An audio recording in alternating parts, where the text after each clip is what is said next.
Hey guys, it's Aaron Kurtz. I just wanted to come on for this video and give my own personal experience. I give a lot of advice about anxiety and OCD, but maybe you don't know what I've went through. And so, I had anxiety ever since I was a young kid. Um, it was so normal, it was so part of how I saw life. I didn't think it was anything different than anybody else. At that level, it wasn't really affecting my life a whole lot. Throughout middle school, junior high, it wasn't really affecting my life, from what I can tell. But it wasn't until college where anxiety really popped up, and it popped up in what we call health anxiety. So you're afraid that maybe you have a certain bump in you feel in your skin is like a cancer or a tumor, or you feel various things. You think you're sick. You think everything's happening to you, and you Google it. You had Google just coming out back then, so that's how it started. And then you went into these obsessive thoughts about, whoa, what if you can't sleep tonight? And then I wouldn't sleep. And so the loop started happening. And this is where the anxiety happened, from fears, primal fears of what if, to all these other what ifs happening to me. And I was spinning out of control in college. And when it morphed into OCD, obsessive compulsive disorder, into these crazy irrational thoughts around sex, am I attracted to that man? I am straight, I'm married. Back then I wasn't, but I was a straight man, so I had all these fears about, am I gay? Maybe I'm attracted to men, all this stuff, which really was scary for me, and thoughts that maybe I'm a child molester, very irrational thoughts for the kind of person who I was, and it from there it morphed into more OCD. OCD just spun out of control, and I had bouts. Most of it was sexual. Most of my OCD was very sexual related in any fashion, and so. But it wasn't until harming people was one for a little bit. Never really took off that much. Sexual fears were a lot more prevalent for me. And that haunted me for many years throughout my 20s, end of graduate school when I was 23, 24, all the way till 30, probably all the way till 29. I'm 34 now. Probably close to 30 years old. I was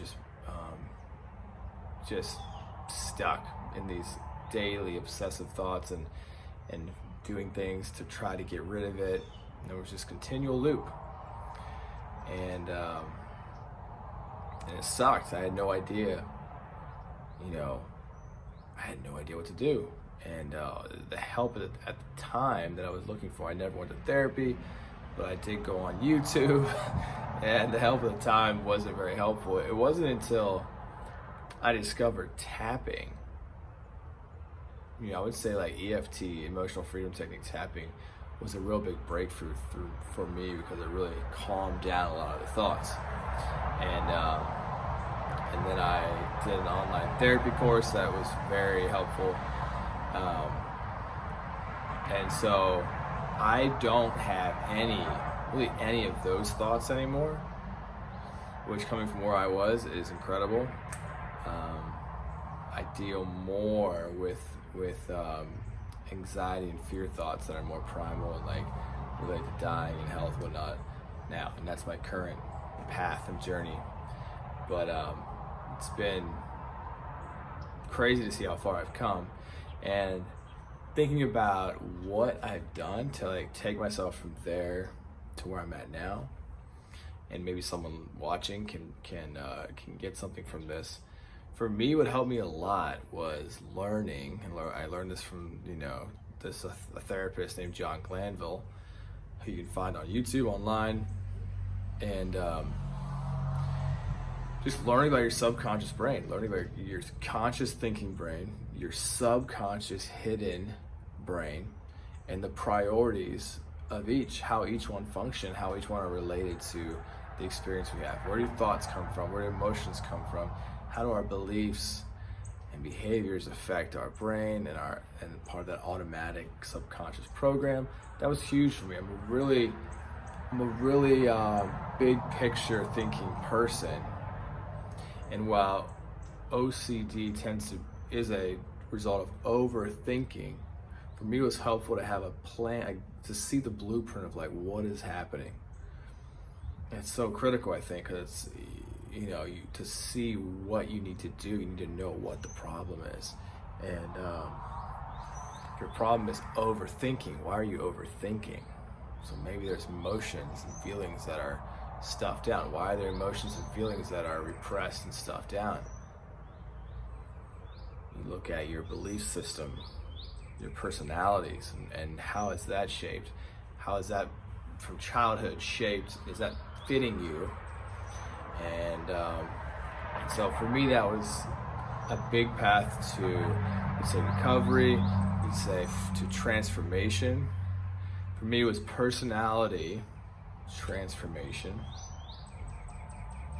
My personality is still changing, and it's very tough for those with anxiety, OCDs. You're changing your whole identity, your whole self, your whole who you think you are. It's a process, and it's not easy, because in many ways I'm getting a grip on my identity for the first time in a long time, from who I used to be, from that part of me that developed OCD.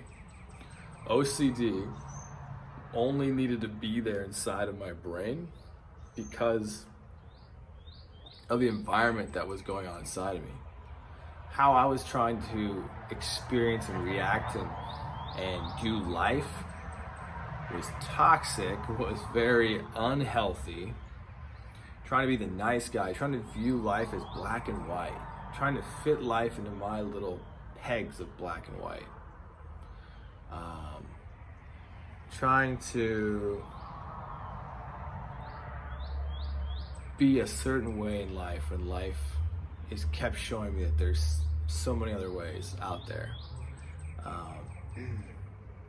And so OCD came up as a result of that, and it was a symptom trying to blast a message of alarm, an alarm signal, and it woke me up, and it worked.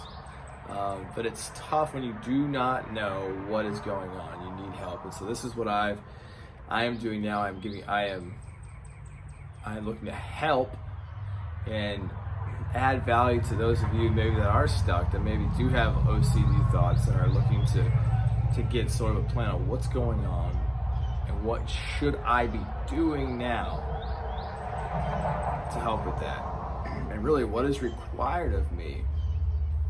Everything that happens in your body is for a reason. What is required for me, for my brain to let go of these thoughts and to stop giving me these obsessive thoughts? And so that's a very good question, and it has to do with personal transformation and thinking, really looking at your thoughts and your feelings and how you relate to those, and behaviors and your beliefs behind those, and really hacking those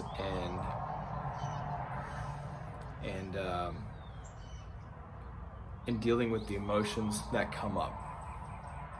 If you want to do this in a community online, then you need to look at the link below. Click on the link below called OCD Hero. It's a community group where people with OCD can share their experiences, and I also provide coaching information, so check that out. Hit subscribe button on OCD Hero here to follow me for more videos, and like and subscribe. Thank you.